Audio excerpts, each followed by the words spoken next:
In what appears to be, for what appears to be the first time ever, this country is now systematically taking children from their parents at the border, thanks to new directives issued by the Trump administration.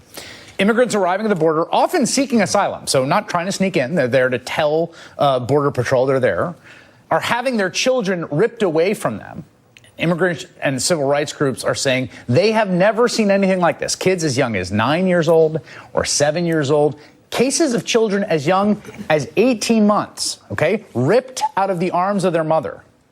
And putting those children into government-run shelters for a very specific reason, to punish the immigrants, to serve as what White House Chief of Staff John Kelly called, quote, a tough deterrent in an NPR interview this month. And when confronted with the idea that separating families and mothers from children is cruel, he added, quote, the children will be taken care of, put into foster care or whatever. That's a verbatim quote, or whatever. And if Kelly's words, or whatever, about the fate of an 18-month-old don't exactly fill you with confidence that the federal government has the wherewithal, the capacity, or the intention to take care of these children, their track record makes it clear that your doubts are warranted. Because last month, the New York Times reported that HHS lost track of nearly 1,500 migrant children placed with sponsors. Of more than 7,000 unaccompanied minors, those are minors who come without parents, who cross the border. That's 1,500 children lost by the government. Here to help me understand what this administration is doing to these children and their families, Lee Gallant, the Deputy Director of the National Immigrant Rights Project, ACLU, who was recently in El Paso, and Laura St. John, a legal director at the Florence Project, a nonprofit in Arizona, provides free legal services to people in immigration custody. Let me start with you, Laura. I just want to start on a sort of factual basis, which is the government's doing something they haven't been doing before, which is to separate children from parents, right? That's correct, Chris. I mean, what's happening right now is really unprecedented. What we've seen here in Arizona is actually, since January, over 200 cases of parents being separated from their children. And some of these children are extremely young, as you mentioned. We've actually seen children who are 2 years old regularly. And just last week, we saw a 53-week-old infant in court without a parent. I'm sorry. I'm having a really hard time thinking about this. So a 53-week-old infant comes with presumably his or her mother, and they're apprehended by Customs Border Patrol, and then they're processed in some way. And at some point, someone from the government in a uniform comes and physically takes a 53-week-old baby away from the mother. That's correct, yeah. What happens oftentimes at the border is that the parents are separated and taken into separate custody, and the children are brought into the custody of the Office of Refugee Resettlement and brought into shelters that are run by the government. There are shelters, and then it's hard to run a child care system. Like, who's watching the 53-week-old infant? So again, it's the Office of Refugee Resettlement is tasked with housing children who are unaccompanied minors.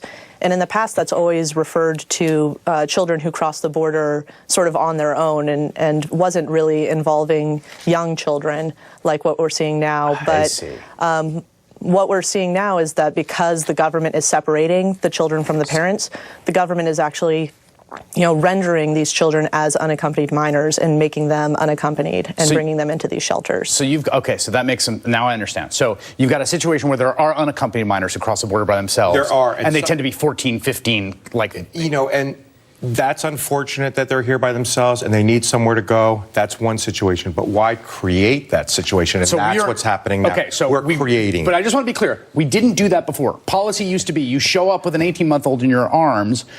You're not going to be told, hey, you can come to the U.S. You will be processed with that child. This is unprecedented. This is the worst thing I've seen in 25 plus years of doing the civil rights work. I mean, I am talking to these mothers and they're describing their kids screaming, Mommy, Mommy, don't let them take me away. 5 years old, 6 years old, and they're just being ripped away. Do they see them? They don't see them. They get to speak to them once in a while. But of course, if you're talking about an 18-month-old, 2 years old, they can't even speak on the phone. I really feel like these policy debates are becoming so abstract. If the policymakers could sit in those ICE offices down there at the border for a day and watch these little kids begging not to be taken away. They're already traumatized from having to flee their countries, and then they're taken away. The medical evidence is overwhelming that we may be doing permanent trauma to these kids.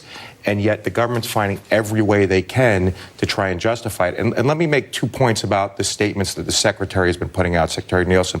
She's saying you don't want your child taken away, go to a port of entry and present yourself and say you want asylum. People who were presenting themselves, including the Congolese mom, who's the lead plaintiff, presented themselves at a border, still had their child taken away. I want to talk about the story for a second. Woman fleeing the Congo. She comes to the United States, not sneaking in. She's showing up at a port of entry to say, I am here seeking asylum in America, the beacon of liberty, with my child. I throw myself on your mercy, and the U.S. government does what? They put her in a makeshift hotel with the daughter for 4 days, and then they say to them, we want the daughter to come in another room for a second. The daughter goes in the other room. The mother then hears the child screaming, please, please don't take me away from my mommy. The mother wasn't told for 4 days where the child was going. She went to Chicago. The mother's in San Diego. Chicago might as well be the moon for someone from a little village in the Congo. Gets to speak to the daughter once every few weeks for a few minutes. When we file the lawsuit, then the government says, well, by the time she made it to the Congo, she no longer had her papers. Well, of course not. And they said maybe she wasn't really the mother. The judge says, well, why didn't you do a DNA test? They do the DNA test, which takes 2 seconds. And boom, of course, she's the mother. Of course, the mother. I want to read. I want to read to you, Laura, from one of the declarations from a Honduran mother named Miriam, who is separated from an 18-month-old son, just about that moment that happens. The immigration officers made me walk out my son to a government vehicle and place my son in a car seat in the vehicle. My son was crying as I put him in the seat. I did not even have a chance to try to comfort my son because the officers slammed the door shut as soon as he was in the seat. I was crying too. I cry even now when I think about that moment when the border officer took my son away. Is that happening a lot?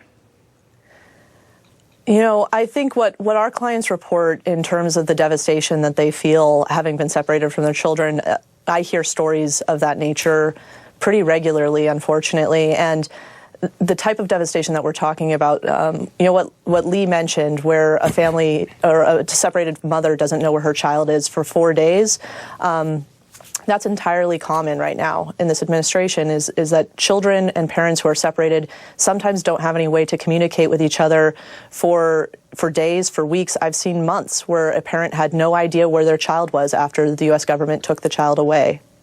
You're suing. We are. Can they do this? We don't believe they can. We are waiting for the decision. We think it'll come any day. We are hoping the judge says this can't happen any longer. And I want to make one other point. Even the women and fathers who cross the border, they're being prosecuted. We don't think asylum seekers should be prosecuted. But what we've said to the government and what we've said in court is, you want to prosecute them for this misdemeanor and they get a few days in jail.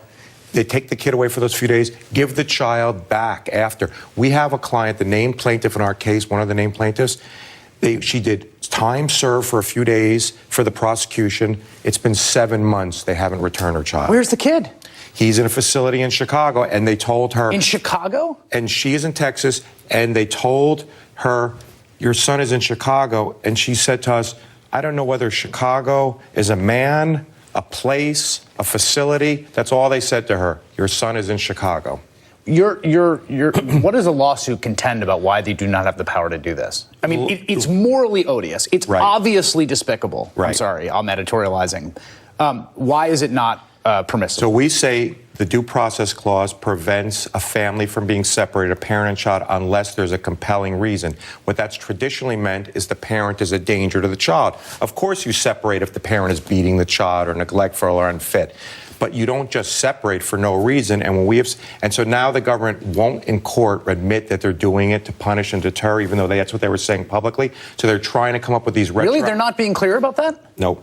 And so they're coming to these retroactive justifications like, well... so they're saying they're doing it for a reason, not as a blanket policy to stop people from coming. When the judge pressed and said, well, what's the reason? They said, well, maybe it's not really the parent. And the judge said, well, what about DNA? And, you know, it just went like that one after another. They are not, they are saying... They won't admit what the policy is. They won't admit the rationale for the policy. But when you go through their rationales and none of them makes sense, it's clear why they're doing it. They're doing it to deter asylums. And just to be clear, Laura, I just want to be clear on this because I know that there's a lot of things about the way that immigration policy works in this country that have been broken and terrible for a long time. And sometimes people find them in the Trump administration. It turns out that there's been stuff like this happening for a long time, but this is not that, right? I mean, you've been doing this work. This is new. Yeah, absolutely. Again, this is unprecedented. The number of people that we are seeing being separated is like nothing I've seen, and I've been here for nearly a decade in Arizona doing immigration work. Does it take a toll on the? I keep thinking about having that job of taking a screaming child away. Does it take a toll on the people who are doing this? I can't speak for anybody who works for Border Patrol, but I will say that I think what is happening is absolutely inhumane. I think you mentioned that a lot of things about immigration law are complicated and can be confusing. And I would say this is not that situation. Taking parents and children and separating them for no good reason, there is no reason to do that. It's just unjustifiable, frankly, and inhumane. If you're watching this and you feel like that it is unjustifiable and inhumane, I would really urge you to contact people that represent you in the United States government to tell them that you feel that way. Lee Gallant and Laura St. John, thank you both.